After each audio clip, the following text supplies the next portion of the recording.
জুলাই সনদে ৫% নারী প্রার্থী রাখার বাধ্যবাধকতার প্রতিফলন নেই এবারের সংসদ নির্বাচনে।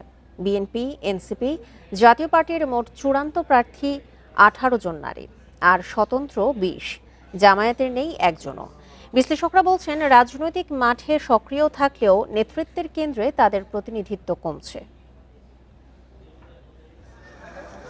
আসন্ন জাতীয় সংসদ নির্বাচনে মোট ১২,৭৭,১১,৭৯৩ ভোটারের ৬,২৮,৭৯,০৪২ জনই নারী, আর প্রার্থী ১,৯৮১ জন। মনোনয়ন যাচাই বাছাই ও প্রত্যাহার শেষে ভোটের মাঠে টিকে আছে মাত্র ৭৬ নারী প্রার্থী।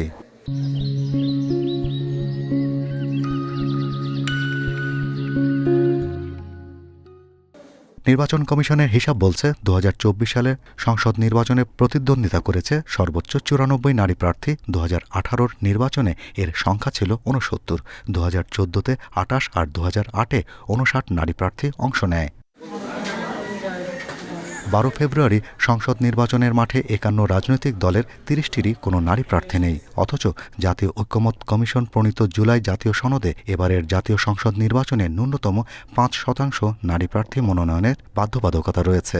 বাস্তবতায় জাতীয় নাগরিক পার্টি এনসিপি থেকে মাত্র ২ জন থাকলেও জামাত থেকে একজনও নেই। আর বিএনপিতে ১০, জাতীয় পার্টির ৬ নারী প্রার্থী ভোটের লড়াইয়ে আছে।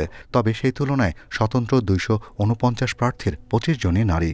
অর্থ, পেশি এবং ধর্ম, এই যে উপাদানগুলো আমাদের রাজনৈতিক সংস্কৃতির অন্যতম বৈশিষ্ট্য, তার হাতে আমাদের নির্বাচনে নারী প্রতিনিধিত্বের সম্ভাবনা জিম্মি দশায় আছে।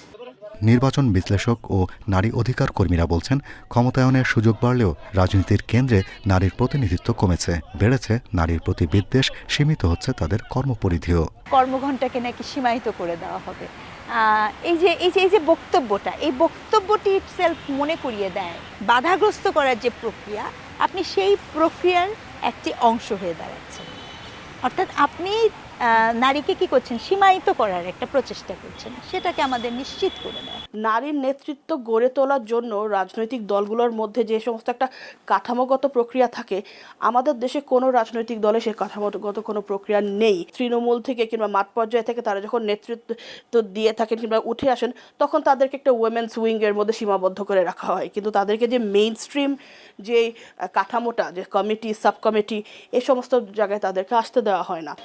বড় রাজনৈতিক দলগুলো মোটে ১৮ জন নারী প্রার্থী দিলেও সেই তুলনায় এগিয়ে আছে বামধারার সংগঠনগুলো। গণসংহতি আন্দোলন, বাসদ ও সিপিবি মিলে মনোনয়ন চূড়ান্ত করেছে ২০ নারী প্রার্থীর।